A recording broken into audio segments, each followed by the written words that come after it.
De retour sur ce plateau après l'édition de Journal, nous continuons cette émission avec la Côte d'Ivoire. Henri Konan Bédié appelle à l'unité de son parti pour la présidentielle de 2025. Ceci dans le contexte du congrès extraordinaire organisé par son parti. Il appelle à l'unité pour se préparer pour les prochaines élections de septembre 2023, mais aussi pour la présidentielle de 2025. Je commence par vous, Valentin Mayaba. Quelle lecture faites-vous de cette situation, de cet appel lancé par Henri Konan Bédié? Oui, bon, c'est une bonne guerre, mais on peut dire que le ridicule ne tue pas. Vous savez, Henri Konan Bédié, aujourd'hui, quand vous faites un peu la lecture de la politique ivoirienne, c'est eux-là qui étaient au chevet, au premier plan, depuis la chute du père de la nation ou de l'indépendance de la nation, je crois, je parle de Houphouët-Boigny. Et donc, il a eu à diriger le pays là, il a eu 2 mandats, il est parti, et puis après, vous avez vu toutes les turpitudes qu'a connu le Burkina, parce que il y a une classe... La Côte d'Ivoire. Oui, la Côte d'Ivoire, j'allais dire. Il y a une classe jeune qui veut émerger en Côte d'Ivoire. Le problème ivoirien aujourd'hui est basé sur ça. Et quand les anciens, quand je les appelle les anciens, quand tu vas voir le Bédié, quand tu vas parler de Ouattara, quand tu vas parler de Guillaume Soro, enfin pas Guillaume Soro, Laurent Gbagbo, les 3 aujourd'hui pouvaient préparer une arrière solide pour faire une alternance crédible pour éviter les problèmes en Côte d'Ivoire. Mais véritablement, c'est ce que nous ne constatons pas. Ils sont toujours avides du pouvoir. Et quand je vois toujours comment le PPHC de Gbagbo, qui est toujours en train de courtiser la jeunesse dans ce sens-là pour pouvoir avoir de la popularité. Je l'ai suivi la fois dernière quand il a sorti pour faire une conquête au niveau de la jeunesse, parce que c'est vrai, il incarne une certaine légitimité, parce qu'à un moment donné, son incarcération à la haie lui a valu beaucoup de choses. Mais je me dis que le problème ivoirien est beaucoup plus profond que ce que nous voyons. Si aujourd'hui on nous dit que Bédié, qui a eu entre-temps à faire l'alliance avec Ouattara pour parler de le RHDP, non? Le RHDP, oui, où ils étaient ensemble, à un moment donné, il sort pour dire non, il faut faire l'unité. Ça fait du bordel et ça ne donne pas, ça ne situe pas le peuple ivoirien. C'est vrai que c'est pas un peuple comme tout autre peuple, hein. C'est des gens aujourd'hui sur le plan de décision, sur le plan d'action. C'est des gens qui savent qui est bon, qui n'est pas bon, qui est en train de jouer sur l'amateurisme et tout. Mais quand il y a des faits comme ça, ça trouble un peu la politique et que ça ne fait pas du bien, ou ça ne fait pas quand même, ça ne fait pas de l'émergence au niveau de la politique ivoirienne. Mais comprenez que quand il le fait pas parce que simplement il a envie de le faire. Derrière, c'est le peuple ou ces partisans-là qui arrivent à maintenir ces vieils hommes-là au niveau de ces États-là. Mais maintenant, quand on crée parti, pourquoi à un moment donné, on ne peut pas faire de manière à ce que lors d'un congrès, lui à son âge, je crois qu'il doit avoir plus de 60... Il a 88 ans. Pourquoi est-ce qu'à un congrès comme celui-là, on ne peut pas trouver quelqu'un à la tête de son parti? Je rappelle que c'est lui qui a été seul candidat investi pour sa propre section à la tête du parti. C'est ce qui est dommage. Est-ce qu'on ne pouvait pas trouver quelqu'un qui soit à même de le remplacer, qui soit derrière pour le guider? Mais ce n'est pas seulement là-bas, partout. Quand vous rentrez chez nous au Togo, la plupart des partis politiques, celui qui a été président depuis, c'est lui qui est là. Même malgré l'âge, bon, il est là-bas, on dit non. C'est que quand on dit président fondateur, c'est des gens d'appellation comme ça qui ont encore nourri nos mentalités, que nous n'arrivons pas à nous départir. Et ça crée des problèmes. Qu'est-ce que nous faisons de cette alternance? Quand nous parlons d'alternance, simplement au niveau de l'État, non, au niveau des partis politiques, il faut de l'alternance. Maintenant, je suis un peu éreinté de voir Bédié en train de dire qu'il appelle la jeunesse, la cohésion, la solidarité pour aller aux élections législatives et présidentielles. Mais quelle place réserve-t-il à son âge là? S'il a encore, je crois, un mandat de 5 ans, plus son âge, quand il va passer, ça doit faire 91 ans.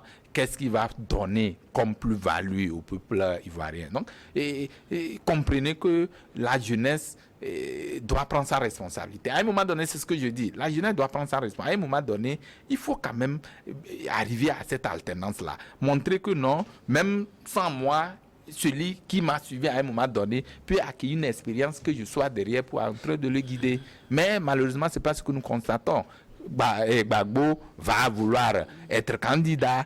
Tu vas voir Bédié est en train d'être candidat, et Ouattara qui est là-bas en train d'être candidat. Finalement, nous ne comprenons pas la politique. Si cette politique doit être inspirée de telle manière que quand tu es au pouvoir, il faut mourir au pouvoir, et ils feront tout. Vous allez voir que dans cette question-là, on m'entraîne les jeunes, c'est les jeunes qu'on va sacrifier. Et derrière les urnes, on dira non que c'est notre pion, sachant véritablement que ces personnes-là ne vont pas donner grand-chose. Et donc, moi, c'est la responsabilité de la jeunesse qui, mon avis, qui doit compter et qui doit dire non à certaines fois pour que des investitures comme lors des congrès comme ça, qu'on ne regarde pas ces pesanteurs-là, qu'on crie, qu'on décrit ces genres de choses pour dire non, changeons de paradigme, mettons quelqu'un devant et soyons avec la personne. Cette nouvelle classe jeune qu'on est en train de voir au Burkina, enfin en Côte d'Ivoire, elle est là. Guillaume Soro, c'est quelqu'un qui est jeune, qui a, quand vous parlez de l'autre qui est arrivé de là,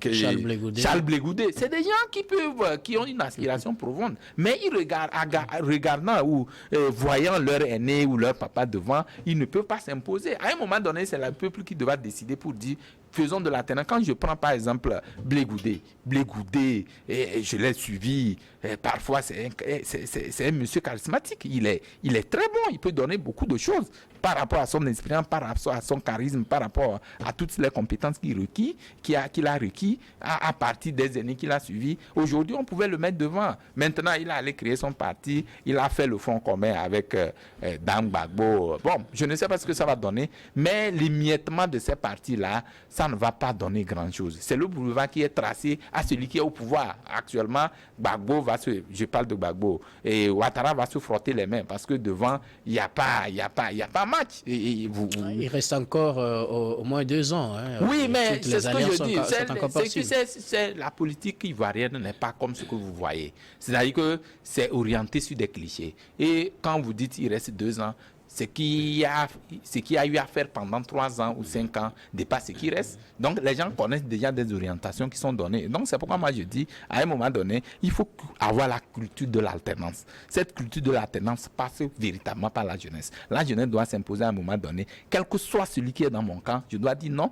La jeunesse, puisqu'on parle d'un congrès, même si c'est taillé sur mesure, laissons les pesanteurs de corruption, laissons de regarder les aspects où on met la corruption devant, mais regardons devant pour dire, mais qui est prêt à donner? Maintenant, même si tu n'es pas candidat et que tu peux être derrière pour donner une impulsion, pour propulser un peu la dynamique, ça peut quand même donner la plus-value pour la quiétude ou la volonté du peuple que vous attendez diriger.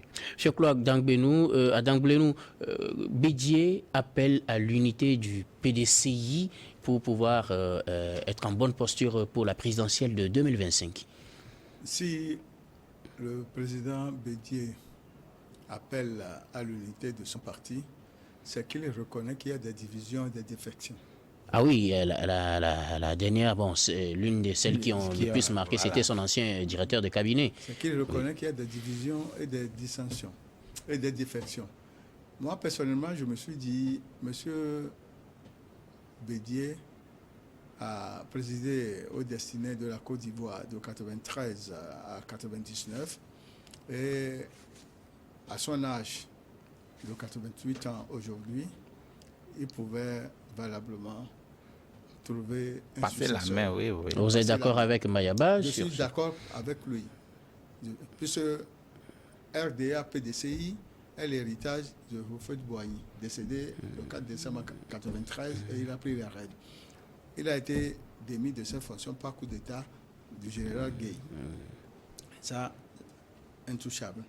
Mais aujourd'hui, moi je pense que, quel que soit son appel, il ne sera plus entendu parce qu'il y a des gens dans ce parti qui veulent être aussi candidats pour cette présidentielle. À l'instar de Billon. À l'instar oui. de Billon, son ancien ministre du Commerce. Il y a d'autres même. Et il y a une cousine en Côte d'Ivoire qui revient souvent nous parler un peu de la politique là-bas. Lui-même, il reconnaît qu'il aura des problèmes. Et il a aussi parlé du jeu d'alliance dans son discours. Oui. Et ce qui est encore frappant, il a reconnu que sous l'ère Alassane, la pauvreté a progressé et que l'éducation est en état de déliquescence. Sur ce, il a souhaité rencontrer Alassane Ouattara pour qu'il y ait une discussion sincère et franche pour une paix durable en Côte d'Ivoire. Ce qui veut dire qu'au cours de ces négociations avec Alassane Ouattara, ils peuvent avoir des compromis ou bien des compromissions. Il est possible qu'il fasse alliance avec Ouattara Parce que lui-même en a parlé. Et en plus de ça, les ténors qui ont quitté son parti sont partis rejoindre le RHDP, oui. Ce qui veut dire qu'il est encore fragilisé. Et là où moi je suis assis dans ce studio, je ne pense pas qu'en matière d'élection présidentielle, Bédié puisse être élu président en Côte d'Ivoire ces derniers temps. Non.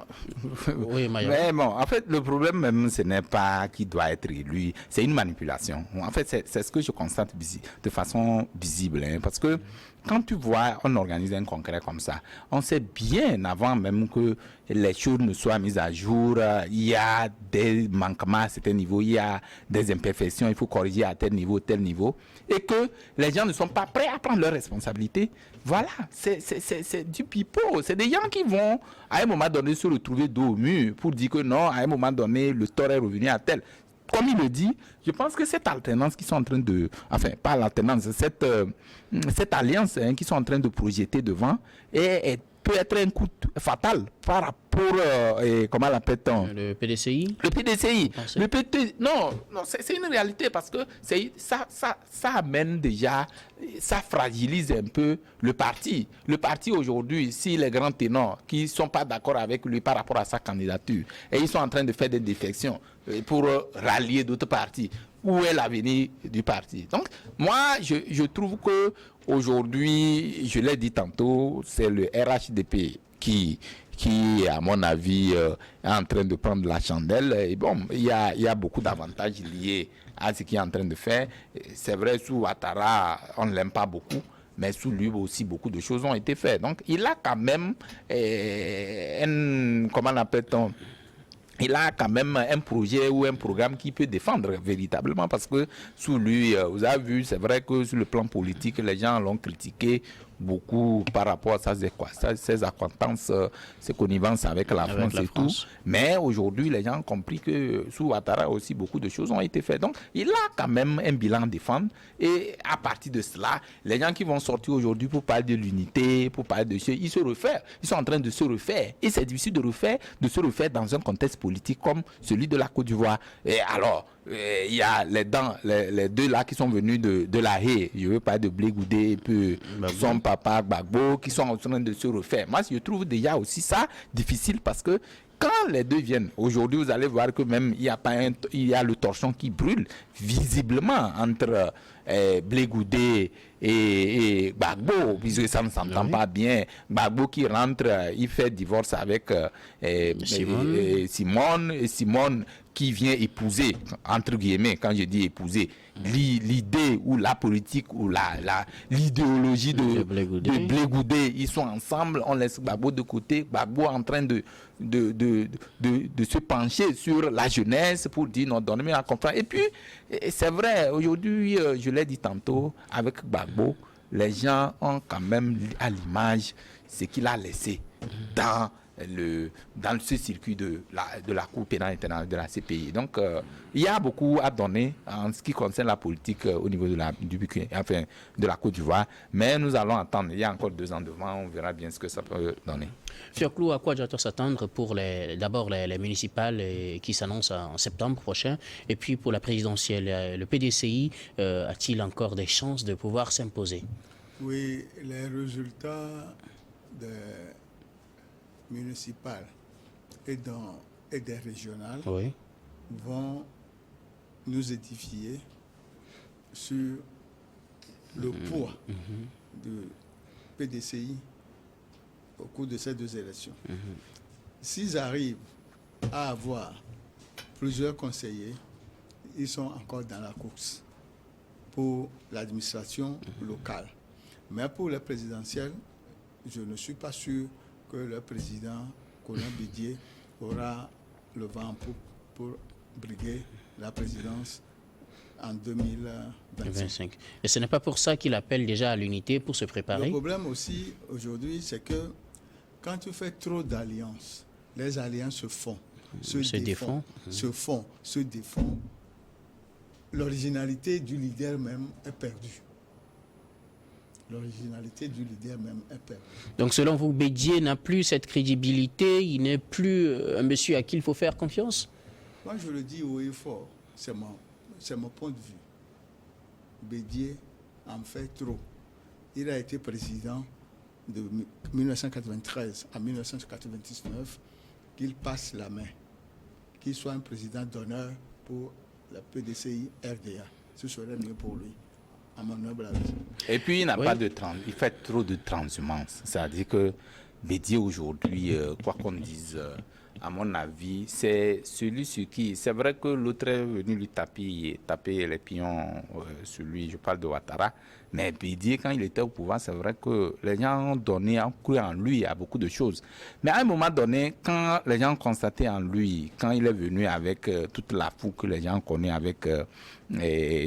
comment on appelle-t-on, Ouattara, les gens ont compris visiblement que quand Ouattara appelait à leur alliance là, et PDCI, RDR, pour parler de RHDP, et ils ont compris qu'à un moment donné, c'est un monsieur qui n'est pas constant. Et quand il n'est pas constant, maintenant il se détache pour parler de l'unicité d'action. Bon, cette union, c'est vrai, elle a existé beaucoup, mais chaque clan, chaque parti a son clan. Et ça se gère de façon beaucoup plus consensuelle.